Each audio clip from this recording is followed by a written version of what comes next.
16,000 मुलाजमीन का मुस्तकबिल रोजगार एट स्टेक है। At stake. ये क्या बात हुई कि वहाँ पे हम नया प्लांट लगाएं, इंपोर्टेड कोल पे लगाएं, आप इसको ले जाएं वहाँ पे, बिल्कुल इसकी रेट्रोफिटिंग करें वेरी गुड। और वहाँ पे जाके इसको लगाएं। सिर्फ तो ब्यूरोक्रेसी सोचने नहीं देती। कौन सी गाड़ी है जो अब सीएनजी किट पे है, सब खत्म हो चुकी हुई है। आपने एक और नैरेटिव बिल्ड किया कि पाकिस्तान में एक्सप्लोरेशन प्रोडक्शन एक्टिविटीज नहीं करनी, पाकिस्तान में गैस ही नहीं है। बाबा, पाकिस्तान में गैस उस वक्त भी थी, अब भी है। और आप देखते हैं ना, $5 बिलियन की इन्वेस्टमेंट होती है तो आती है कि नहीं गैस सिस्टम में। अस्सलाम वालेकुम व्यूअर्स, आप देख रहे हैं एक्सक्लूसिव वेव्स और मैं हूं सुहेल इकबाल भट्टी। आज कुछ मजीद एक्सक्लूसिव स्टोरीज के साथ आपकी खिदमत में हाजिर हूं। आपको बताएंगे कि मुल्क भर में गरीब आवाम को जो ज़रूरियाती ज़िंदगी हैं सस्ते दामों फराहम करने के लिए कायम होने वाला वो इदारा जिसका नाम utility stores corporation of Pakistan है। 4,000 से ज़्यादा उसके स्टोर्स हुकूमत ने फौरी तौर के ऊपर बंद करने का फैसला किया था, जिसके नतीजे में आज कौमी असम्बली की कायमा कमेटी का अहवाल आपके साथ शेयर करेंगे कि किस तरीके के साथ कौमी असम्बली की कायमा कमेटी हुकूमती फैसले के सामने बिल्कुल दीवार बनकर खड़ी हो गई है। उन्होंने इस प्रोसेस की मुखालफत की है। आने वाले दिनों में क्या होने जा रहा है, 16,000 से ज़्यादा जो वर्कर्स हैं उनका मुस्तकबिल क्या होगा, इसकी तफसीलात भी आपके साथ शेयर करेंगे और आपको बताएंगे जहां पे हम महंगी चीजें तो जरूर खरीदते हैं, लेकिन हुकूमत पाकिस्तान ने $25 करोड़ का एक असासा सिर्फ $1 में कैसे खरीदा है और ये असासा है क्या, इसकी तफसीलात भी आपके साथ बताएंगे, शेयर करेंगे। और आपको बताएंगे कि पंजाब में तो सीएनजी स्टेशन तकरीबन इंडस्ट्री तबाह हो चुकी है। ये तबाह क्यों हुई, लेकिन सिंध, खैबर पख्तूनख्वा और किसी हद तक बलोचिस्तान में सीएनजी स्टेशन चल रहे थे। अब हुकूमत ने एक और रास्ता निकाला है कि वहां पे जो सीएनजी सार्फिन हैं उनका एक नया गैस का टैरिफ का एक फार्मूला लेके आए ताकि उनसे ज्यादा रिकवरी करके कुछ सनतों को गैस इकोनॉमिकल रेट पे दी जा सके। ये प्लान है क्या, कब इसके ऊपर फैसला होने जा रहा है, ये तफसीलात भी आपके साथ शेयर करेंगे। और आपको बताएंगे कि महंगी एलएनजी जिसकी तफसीलात बहुत डिटेल के साथ हम आपको शेयर करते रहे। खालिद मुस्तफा साहब ने बहुत एक्सक्लूसिव डिटेल तकरीबन हर प्रोग्राम पे आपके साथ शेयर की है। अब हुकूमत ने, सरकारी कंपनी ने एलएनजी के 2 कार्गो से मुतल्लिक क्या फैसला किया है और जो हर महीने हम महंगी एलएनजी खरीदते हैं अब उसका मुस्तकबिल क्या है, इसके ऊपर भी तफसील से बात करेंगे। तो इन इश्यूज पर बात करने के लिए मेरे साथ होंगे one and only Syed Khalid Mustafa साहब। खालिद साहब, आपका बहुत शुक्रिया। अगरचे के अवामी मफाद के, अवामी इंटरेस्ट की बहुत सी खबरें थी, लेकिन हमने बैठ कर सिलेक्ट किया कि कौन सी चीज़ों को अपने मद्देनज़र रखा जाए जिससे अवाम को कुछ मालूमात भी मिल सके और कुछ उनसे मुतल्लिक जो हम बात करते हैं वो भी हुकाम बाला तक पहुँच सके। तो पहले हमने सोचा कि खालिद साहब 1971 के अंदर utility store corporation of Pakistan इस मकसद के लिए कायम किया गया था, जिसके 4,000 से ज़्यादा स्टोर्स हैं तमाम सूबों में, आज़ाद कश्मीर में, गिलगित बल्तिस्तान में। मकसद ये था कि चीनी, आटा, घी, दालें जो आम आदमी की पहुंच में रहनी चाहिए हर सूरत में, तो बड़े बड़े जो प्लेयर्स हैं, कंपनियां हैं, वो कार्टेल संगठन बना लेती हैं, महंगी बेचती हैं। तो हुकूमत इन लोगों को उनके इलाकों में एक मकूल रेट के मुताबिक अशिया फराहम करती रहे। बिल्कुल सही। उस 1971 के अंदर, उस वक्त पाकिस्तान के अंदर ना ये बड़े बड़े स्टोर्स का कंसेप्ट नहीं था, लेकिन उसके बाद हमने तवज्जो न दी, नेपोटिज्म भी होती रही, सियासी भर्तियां भी होती रही, बहुत से मसाइल रहे, बेशुमार करप्शन के केसेस भी सामने आए। उसके अंदर बहुत सी इस यूटिलिटी स्टोर कॉर्पोरेशन को माल फराहम करने वाली कंपनियां बड़ी बड़ी कंपनियां बन गई, क्योंकि बड़ी खपत होती थी यहाँ पे, लेकिन इसका किबला हम मुकर्रर वक्त में ठीक ना कर सके। अल्टीमेटली अब हुकूमत बहुत अग्रेसिव प्लान के ऊपर है कि जो लॉस मेकिंग जितने इदारे हैं बस पलक झपकने से पहले बंद कर दें। उसी का शिकार बना यूटिलिटी स्टोर कॉर्पोरेशन भी। उसकी यूनियन, जिसके अंदर सैयद आरिफ हुसैन शाह साहब ने बड़ा कलीदी किरदार अदा किया, उन्होंने बहुत एफर्ट की, हर फोरम पे आवाज़ उठाई, डंडे सोटे उन्होंने खाए, लाठियां खाई, हर दौर में वो एफर्ट करते रहे, अभी भी बहुत मुतहरिक है। अल्टीमेटली वो इस मामले को कायमा कमेटी के पास लेकर पहुंच गया, क्योंकि 16,000 मुलाजमीन का मुस्तकबिल रोजगार एट स्टेक है। उसके साथ जो अलाइड इंडस्ट्रीज थी वो भी बहुत सी चल रही थी, वो भी सारी बंद होंगी, ये बंद होंगी तो फिर उनको कोई और एवेन्यूज तलाश करना पड़ेंगे। हुकूमत फौरी तौर पे बंद करना चाहती है। कायमा कमेटी ने कहा है कि खबरदार आपने इसको बंद किया, उन्होंने इसकी मुखालफत की है। राजा परवेज असफ, नफीसा शाह ने, पीपल्स पार्टी इस हवाले से हमेशा बहुत फ्लेक्सिबल रही है। उन्होंने कहा अगर आपने बंद करना भी है तो ये कौन सा तरीके का, रातों रात आप सबको कहें जी कि स्विच ऑफ, दरवाजे बंद, खिड़कियां बंद, भाग जाए, ऐसा नहीं हो सकता। वो उनका मुस्तकबिल के हवाले से उनको इंश्योर करें। उसके बाद इस हिसाब से चलना कैसे है। माजी में तो बहुत सी ऐसी इतलात भी आती रही कि कुछ ग्रुप्स ने इस सारे सेटअप पे नजर रखा हुआ है, इनकी प्राइम लोकेशन के ऊपर इनकी प्रॉपर्टीज भी हैं, तो वो अभी तक हुकूमत तो तय है कि हमने इसको बंद करना है। कायमा कमेटी ने मुखालफत कर दी है कि आप ये नहीं कर सकते, और उन्होंने ये कहा है कि फ्लोर ऑफ द हाउस वफाकी वजीर सनत व पैदावार राना तनवीर ने यकीन दहानी करवाई थी कि हम इसको बंद नहीं कर रहे। उन्होंने तौहीन पार्लियामेंट की है, उनको नोटिस होना चाहिए। ये भी आज बात वहां पे आई है सामने। तो अब आप क्या देखते हैं कि इसके यूटिलिटी स्टोर कॉर्पोरेशन का मुस्तकबिल और बिलखसूस जो इसके साथ जुड़े हुए 16,000 लोग हैं, उन जो अब मुलाजमीन हैं, उनका क्या बनेगा? भट्टी साहब, ये बात आप जहन में रखें कि नेशनल एक्सचेकर अगर ब्लीड हो रहा है ना किसी वजह से, तो या तो उसकी ब्लीडिंग रोकें और उसी ऑर्गेनाइजेशन को इफेक्टिवली रिस्ट्रक्चर करके चलाएं, या उसके अंदर आप ये भी मॉडल इख्तियार कर सकते हैं कि पब्लिक प्राइवेट पार्टनरशिप के तहत चला लें आप यूटिलिटी स्टोर्स को। और मेरे ख्याल में ये जो है ना पब्लिक प्राइवेट पार्टनरशिप के तहत अगर इसको चलाया जाए, हो सकता था, इसको अगर चलाया जाए तो वो उसकी रिट्रेचमेंट भी कर लेंगे कि किन लोगों को रखना है, किन को नहीं लगाना। लेकिन ये था कि ये कायम रहेगा ये अदारा, और इससे लोगों को जो फलाह बहबूद है, फलाह बहबूद से मुराद ये है कि आप उनके डोर स्टेप में आप उन्हें अच्छी चीज़ें, क्वालिटी चीज़ें जो है और चीपर रेट्स पे उनको वहाँ पे प्रोवाइड करते हैं यूटिलिटी स्टोर्स के ज़रिए। तो ये मेरे ख्याल में ये सिलसिला जारी रहना चाहिए। लेकिन अगर इसको प्राइवेट पब्लिक पार्टनरशिप के तहत अगर इसको चलाएं और इस मॉडल को अगर आप अपॉर्चुनिटी दें काम करने की, तो मेरे ख्याल में ये विन विन सिचुएशन होगी सबके लिए। और वो जो 16,000 जो मुलाजमीन हैं उनका जो फ्यूचर एट स्टेक है, यानी 16,000 से मुराद क्या है कि जो उनके साथ फैमिलीज जुड़ी हुई हैं, और उन फैमिलीज जो लोग हैं वो सारे के सारे 50,000 से ज़्यादा लोग जो है वो उनका जो रोज़गार ख़त्म हो जाएगा, उनके चूल्हे बंद हो जाएंगे। तो अगर आपने पब्लिक प्राइवेट पार्टनरशिप के तहत करें, फिर उसको आप रैशनलाइज करें, स्टाफ को रैशनलाइज करें, और जो फालतू लोग हैं उनको वॉलंटियर स्कीम के तहत आप ग्रेजुअली उनको मौका दें, और उनको फिर आप गोल्डन हैंडशेक जैसे कहते हैं वो करके, ताकि वो कहीं अपना जॉब कहीं और ढूंढ ले। लेकिन इसमें टाइम दरकार है। लेकिन मेरा ज़ाती ख्याल है कि इसको PPP मॉडल के तहत चलाना चाहिए। बहुत अच्छी तजवीज़ दी आपने। इसी से रेलिवेंट में एक सवाल ज़रूर पूछना चाहूँगा। पिछले कोई 16-17 साल से ऑन एंड ऑफ मुझे यूटिलिटी स्टोर कॉर्पोरेशन की कुछ स्टोरीज भी रिपोर्ट करने का मौका मिला, मैंने इस पे प्रोग्राम्स भी किए। मुझे याद नहीं पड़ता इतने बड़ी एक स्टोर की चेन, 4,000 से ज़्यादा उसके स्टेशंस हों, बलूचिस्तान, KP की, सिंध, पंजाब, GBAG के, उसका MD आज तक जब भी देखे, कोई भी आपने एक एंटिटी रन करनी है और वो ऐसे जिसका स्पेशली ये इस किस्म का उसका बिजनेस हो, उसका सारा इन्हिसार होता है कि MD के ऊपर। शानदार सलाहियतों का हामिल MD और फिर एक अच्छा तगड़ा बोर्ड। मुझे याद नहीं पड़ता कि इसका MD हमें कभी किसी अच्छी सप्लाई चेन जो बड़े स्टोर्स की बनी हुई है वहाँ से तजर्बे वाला बंदा लाए हो। यहाँ जब देखे पाकिस्तान एडमिनिस्ट्रेटिव सर्विस ग्रुप का एक तगड़ा ब्यूरोक्रेट जिसे हम DMG ग्रुप कहते हैं, वो आके इसको बैठ जाते हैं, उन्होंने चलाए हैं, उन्होंने बोनसेस लिए हैं, उन्होंने गाड़ियां चलाई, उन्होंने मजे लिए, तो इदारे ने आज इस नहज पर पहुंचना ही था।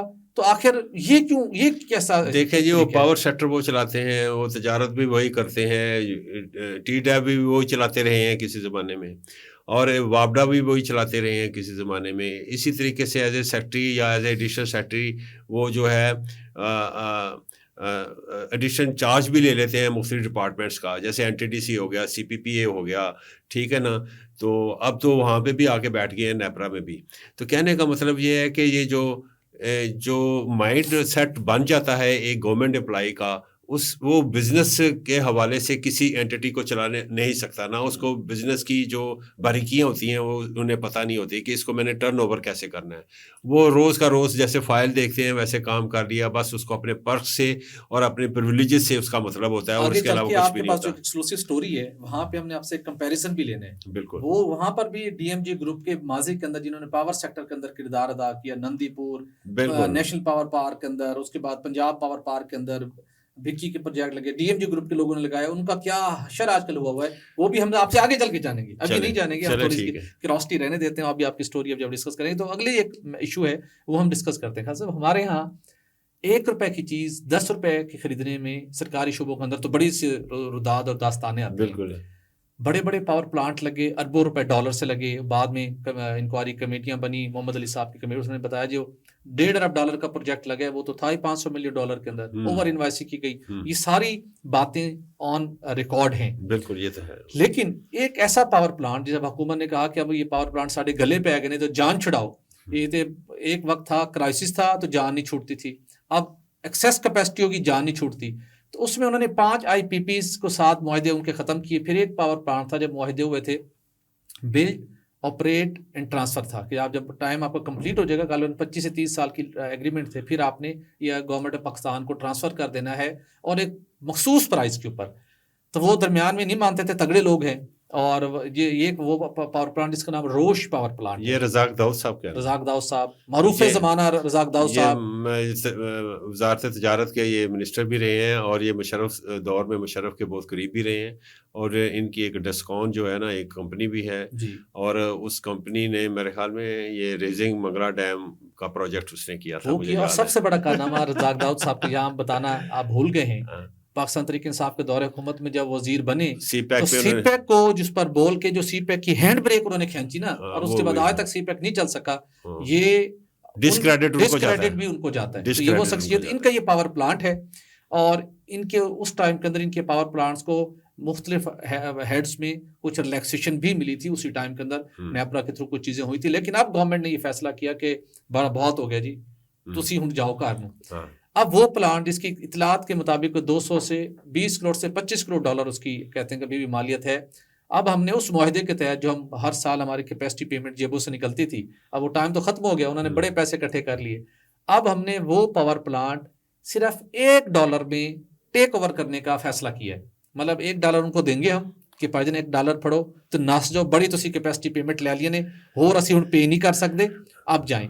लेकिन उसके साथ थोड़ी सी परेशानी की बात यह कि कबीना को एक समरी भेजी है पावर डिवीजन ने इसी मामले से मुतालिक। टास्क फोर्स ने बहुत अच्छा काम किया है कि हम इसको टेक ओवर करना जा रहे हैं अगेंस्ट $1। नहीं, ये जो बड़ी मेहनत की है, मोहम्मद अली साहब का नाम ना लेना बड़ा ज्यादती होगी। मैं समझता हूँ कि IPPs को अगर उन्होंने आर्म ट्विस्टिंग नहीं की, उन्होंने आर्गूमेंट्स के तहत उन्होंने उनकी जो मिस गिविंग्स थी, जो उनकी शॉर्ट कमिंग्स थी, जो उन्होंने चोरियां डकैतियां की हुई थी, वो उनके सामने रख दी। उनका बहुत बड़ा क्रेडिट है जी। तो मैं समझता हूँ कि मोहम्मद अली साहब को जो है ना सारा क्रेडिट जाना चाहिए।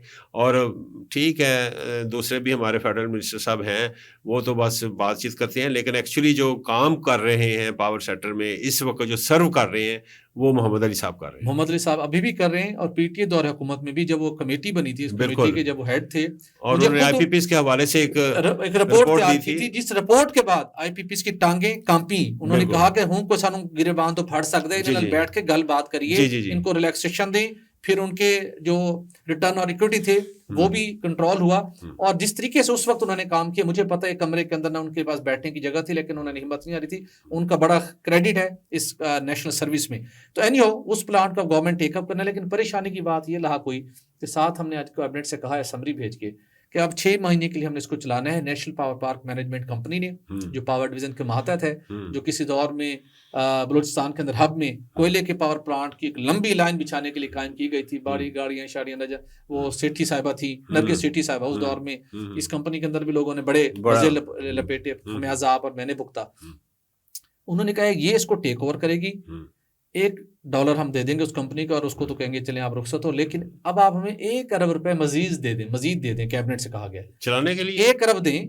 हमने इसको 6 महीने में ना कुछ थोड़ा बहुत ऑन रखना है, बंद नहीं करना। RLNG भी लेनी है, तनख्वाहें शनख्वाहें, वीगो डाले शाले, गड्डियां दौड़नगी आगे पीछे, मामला ये वो। 1 अरब पे उन्होंने कहा जी कि हमें और दे दें।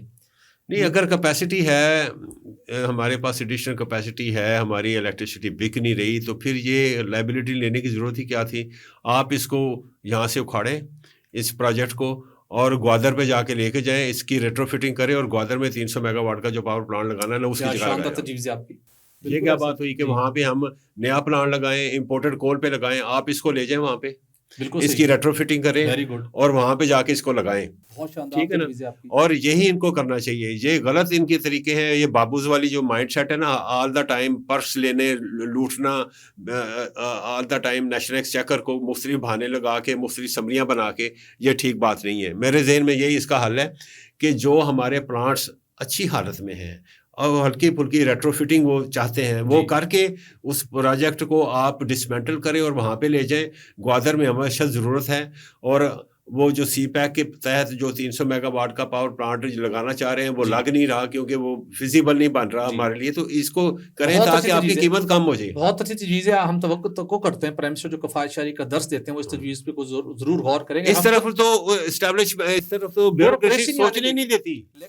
लेकिन मैं क्या करूं, वो है तो इलेक्टेड प्राइम मिनिस्टर है, लेकिन he is surrounded by the top bureaucrats, जिनको वो हर वक्त समझते हैं कि जो ब्यूरोक्रेट, हालांकि जो अब पॉलिटिशियंस को आप अपने साथ रखें जिनकी अवाम पे नब्ज के उनकी नब्ज पे उनका हाथ होता है, वो जो ग्राउंड रियलिटीज बताते हैं आपको, लेकिन वो नहीं, वो तो हमेशा he is surrounded by the top bureaucrats. और टॉप ब्यूरोक्रेट्स नहीं तो अगर मुझे आप बताएंगे आपने जो स्टोरी करी, तो फिर मैं जिक्र करूंगा कि टॉप ब्यूरोक्रेट्स जो अभी भी बड़ा अच्छे उहदों पे कायम है, उन्होंने हमारे साथ किया क्या है। बिल्कुल ठीक है, चलिए वो भी आपसे जानेंगे। थोड़ा मुख्तसर डिटेल मजीद दे दूं।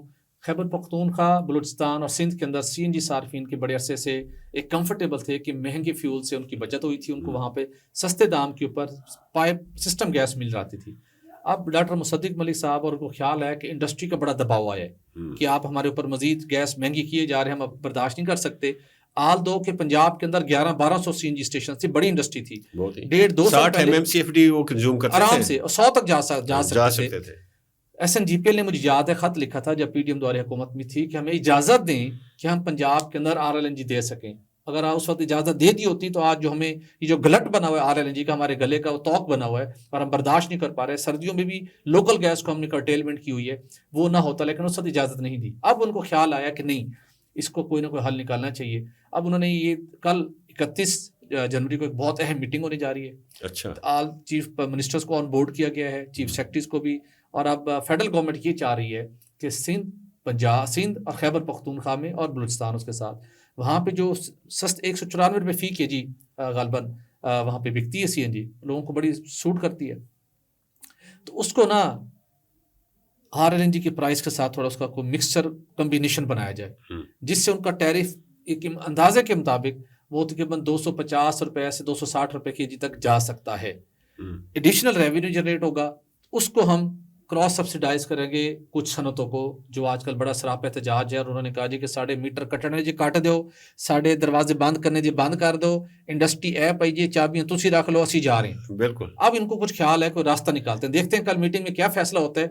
लेकिन मैं अपनी इस पे इनपुट देना चाहता हूँ, वो ये है कि मैं नहीं समझता कि ये जो है ना इनका इनिशिएटिव ये कामयाब होगा। उसकी मैं वजह बता देता हूँ आपको। CNG को अगर आप देते हैं RLNG पूरी, तो वो लेने को भी तैयार हो जाएंगे, खरीदेगा कौन उनसे? कौन सी गाड़ी है जो अब CNG किट पे है? सब खत्म हो चुकी हुई है, तो अब ये बिजनेस नहीं चलेगा। पंजाब सिंध में थोड़ा सा है, नहीं है, बिल्कुल नहीं है जी। मैंने देखा है किसी के पास नहीं है, क्योंकि इतनी देर कोई इंतजार नहीं कर सकता कि वो पूरी इंडस्ट्री आपने डिसमेंटल कर दी ना। पंजाब था जो कनेक्टेड होता है, जो CNG किट्स के मुतल्लिका इंडस्ट्री थी वो खत्म हो चुकी हुई है, ठीक है ना। वो सिलेंडर लगता था और बाकायदा वो एक किट लगती थी, वो अब खत्म हो चुकी हुई है। तो मेरा नहीं ख्याल है कि ये इनिशिएटिव इनका कामयाब रहेगा। इनको सस्ती गैस देनी पड़ेगी अगर ये ग्रिड के इलेक्ट्रिसिटी पे, अगर अपना और आवाम का बचाव चाहते हैं। अदरवाइज जो इंडस्ट्रियल सेक्टर है उन्होंने तो कहा है जी कि अब CTBCM जो है उसको इफेक्टिव करें आप, जो प्राइवेट पावर मार्केट है हम उससे इलेक्ट्रिसिटी लेंगे, हमने ग्रिड वाली इलेक्ट्रिसिटी नहीं लेनी। और व्हीलिंग चार्जेस जो हैं वो तकरीबन मैक्सिमम जो है ना आप 1.5 सेंट के रखें, तो हम जो है ना इसको वायबल बनाते हैं। हमारा आपसे कोई तलक नहीं, गवर्नमेंट से ना हमने गैस लेनी है ना इलेक्ट्रिसिटी लेनी है। दिल भर गया, हमें आजाद कर वो हमें आजाद कर दें। वो तो ये कहते हैं कि हमने डीरेगुलेट करें LNG सेक्टर को, हम बाहर से मंगवाएंगे। आपकी LNG है जो महंगी पड़ती है मार्जिन की वजह से, संभाल के रखें, और आपने गलत मुआहदे किए हुए हैं। हम सस्ती अरेंज कर लेंगे अपने लिए, हम वहां से ले लेंगे। और इसके अलावा आपने LNG की बात के साथ हमारे नाज़रीन को जरा जरूर बताते जाएं, PLL के 2 LNG कार्गो का क्या फैसला हुआ है, वो कार्गो कहाँ बिकेंगे, कैसे बिकेंगे? और उसके साथ थोड़ा सा जो DMG ग्रुप के बाबू हैं जो पावर सेक्टर के अंदर भी बड़ा किरदार अदा करते रहे, उनके बारे में कोई कहानी थी, वो हमारे नाज़रीन को जरा देखिए मैं आपको बताता हूँ कि इस वक्त जो हमने स्टोरी एक ब्रेक की थी कि CNGPL ने कहा है कि जी 11 LNG कार्गो जो ना ENI के हैं, जो ENI इटालियन कंपनी है जिनके साथ हमारा मुआहदा हुआ है, 15 साल का टर्म कार्गो लेते हैं, 12.14% ब्रेंट उसकी कीमत है, तो उसके मुताबिक वो $9 की बनती है। लेकिन मार्जिन्स बना के तो यहाँ पे $12 की हमें वो पड़ती है, तो ये काफ़ी कॉस्टली हो जाती है। ना पावर सेक्टर उठाता है, ना कोई जो हमारा प्राइवेट सेक्टर उसको उठाता है। तो ये गलट आया हुआ है हमारे यहाँ, हमारी पाइपलाइन जो है फटने को तैयार है। तो उन्होंने कहा जी कि इस अपने सिस्टम को बचाने के लिए ज़रूरी है कि ये जो अजाफी बन गई है, एडिशनल गैस हो गई है, इसको हम डाइवर्ट कर दें इंटरनेशनल मार्केट में। तो वो 2 तो डाइवर्ट हो गए हैं, वो वाले हुए हैं जो मार्च में आना था और एक फरवरी में, अगले महीने जो आना था वो डाइवर्ट कर दिए गए अच्छा। हैं। अब इसमें देखें, ये हमारी नालायकी है। ये किस रेट पे डाइवर्ट हुए हैं जी? ये अभी तो होंगे ना जी। अभी ये तकरीबन इस वक्त जो स्पॉट मार्केट है इंटरनेशनल की, वो $15 पर MMBTU गई है। अच्छा, लेकिन और ये तो जो थी, $9 ये $9 का था, ठीक है ना। अब ये वो राजी हो गए ENI वाले, वो कहेंगे जी हम इटली से निकलेंगे तो वहीं पे यूरो में किसी को दे देंगे, हमारी तो ट्रांसपोर्टेशन कॉस्ट जो यहाँ पड़ती थी हमें वो भी बच जाएगी। तो एक्चुअली तो उनको $7 का था पड़ा हुआ, वो यहाँ से लेते लेते आते होते हमारे पोर्ट पे आते थे, $9 की बन जाती थी ट्रांसपोर्टेशन कॉस्ट डाल के। तो आगे से हमारे मार्जिन माशाल्लाह इतने ज़्यादा हैं कि वो $12 की, $12.5 की, सम टाइम $13 की बन जाती है। तो वो एक्चुअली उन्हें फ़ायदा होगा, हमें भी फ़ायदा होगा, लेकिन उन्हें फ़ायदा होगा। लेकिन मेरा जो है ना रैशनल जो है वो ये है कि इस नौबत तक हम क्यों पहुँचे। भट्टी साहब, हमने जो LNG का सारा इंफ्रास्ट्रक्चर बचाया था ना, वो पंजाब में 4 LNG पावर प्लांट्स जो थे उनको गैस देने के लिए बचाया था। अब वो RLNG पावर प्लांट्स किन लोगों ने लगाए हैं? वो RLNG पावर प्लांट्स लगाए थे नून लीग ने, जब नवाज शरीफ साहब की गवर्नमेंट थी तो उन्होंने ये 2 लगाए थे फेडरल गवर्नमेंट ने, और 2 जो थे ना पंजाब गवर्नमेंट ने, शहबाज शरीफ साहब ने लगाए थे। लगाने वाले DMG उस्मान थे जिनकी सरबराही में लगे थे जी। एक तो इस वक्त FBR के चेयरमैन है, और एक कैप्टन महमूद साहब थे जिन्होंने नंदीपुर का लगाया था, और वो भी नंदीपुर वाला भी बंद है। ये 4 जो है ये भी ये फंक्शनल नहीं है, ये ऑप्टिमम लेवल तक ये कभी भी नहीं बने। सुपरस्टार का नाम आप भूल गए। जी। एक सुपरस्टार का नाम भूल गए आप, जिन्होंने पंजाब का पावर प्लांट लगाया था। कौन से वाला? भिक्की वाला। हाँ, जेल भी काटी, जेल। और आजकल PM ऑफिस में PM के साथ बैठ के कोच और मीटिंग भी करते हैं। नाम आपने बताने हमारे नाज़रीन को। मेरे ज़हन में नहीं आ रहा। कोई चीमा साहब तो नहीं है मेरे ख्याल में? आहत चीमा साहब जिन्होंने जेल काटी है। जी, जेल भी काटी। और अब ये वो 4 पावर प्लांट है जो व्हाइट एलिफेंट है, हमारे लिए लाइबिलिटी बन चुके हैं। 4800 मेगावाट 4800 मेगावाट की इनकी capacity to generate the electricity, लेकिन ये कभी भी इन्होंने 4800 मेगावाट हमारे सिस्टम में नहीं डाले, और ये RLNG पे चलते नहीं है। ये हमारे लिए एक अजाब बन गए हैं, लाइबिलिटी बन गए हैं, और इसकी वजह से हमने किसी दिन शायद को बुलाएं जी, मेरे ख्याल में, जरा उनसे भी कोई जरा। बिल्कुल उन्हें बुलाएं, उन्हें कहें कि ये जुल्म क्या किया आपने RLNG लेके आए, और फिर आपने एक और नैरेटिव बिल्ड किया कि पाकिस्तान में एक्सप्लोरेशन प्रोडक्शन एक्टिविटीज नहीं करनी, पाकिस्तान में गैस ही नहीं है। बाबा, पाकिस्तान में गैस उस वक्त भी थी, अब भी है। और आप देखते हैं ना, $5 बिलियन की इन्वेस्टमेंट होती है तो आती है कि नहीं गैस सिस्टम में। आप उसी जो सस्ती गैस है, थोड़ा बहुत अगर निज़ाम चल रहा है तो उस सस्ती गैस की वजह से चल रहा है, और आपने महंगी गैस ली, और महंगी गैस आप ना बेच सकते हैं, ना RLNG पावर प्लांट जो हमारे लिए लाइबिलिटी बना दिए वो नहीं बिक रहे, 2 कार्गो आप डाइवर्ट कर दिए, और 2 कार्गो भी आपने डाइवर्ट कर दिए, और आगे आने वाले दिनों में भी मजीद, क्योंकि उन्होंने 11 कार्गो का कहा था, हो सकता है कि 5-6 कार्गो हमें और भी डाइवर्ट करने पड़े। लेकिन ये हमारी नाअहली का सबूत है, ये DMG ग्रुप की नालायकियों का सबूत है, और ये नून लीग ने हमारे लिए एक बहुत बड़े एलिफेंट्स जो है ना ये बनाए। मतलब है कि खासा बड़ी दिल दहला देने वाली स्टोरी आपने शेयर की, यानी कि महंगी चीज़ें वो भी हमने खरीदनी है, सस्ती किसी और को बेचनी है। आसान लफ्जों में जो अब ज़हन में आ रहा है कि 100 जूते भी खाने नहीं तो 100 प्याज भी खाने, और ऊपर से ये हमारे साथ क्या करने जा रहे हैं, अब चीनी पे भी FED लगाने जा रहे हैं जी, 2 से 3 रुपए लगाने जा रहे हैं जी। बिल्कुल, जो रेवेन्यू जनरेट नहीं होता वो आवाम आदमी से अब जो लेंगे, और उसके ऊपर जब उसकी कीमत बढ़ेगी FED लगा के, उस पर फिर GST लगेगा 18%। तो आप अंदाजा लगाएं कि 170-80 रुपए पर kg जो है वो हमारी चीनी होगी, और ये है जी हमारी अवामी गवर्नमेंट जो इलेक्ट हो गया है। अवाम के लिए कोई अच्छी खबर नहीं है। खालिद साहब के पास एक से बढ़कर एक खालिद साहब की पटारी में दिल दहला देने वाली खबर है। तो मैं ख्याल में आज के लिए नाज़रीन इतना ही काफ़ी है। तो मैं नहीं चाहता कि मज़ीद मेरा भी दिल दहले और आपका दिल दहले। कल कोशिश करेंगे कोई अच्छी, कोई लाइटर स्टोरी भी लेके आएं, चूँकि अभी तक इधर से तो कोई ठंडी हवा आ नहीं रही, और खालिद साहब के पास भी बड़ी परेशान कुन खबरें थी। ताहम मालूमात आप तक पहुँचाना ज़रूरी था, और रेलिवेंट क्वार्टर्स को, रेलिवेंट अथॉरिटीज़ को सेंसिटाइज करना भी हमारा फ़र्ज़ था। उम्मीद है आपको प्रोग्राम पसंद आया होगा। लाइक और सब्सक्राइब करना मत भूलिएगा। हमें दीजिए इजाज़त। अल्लाह।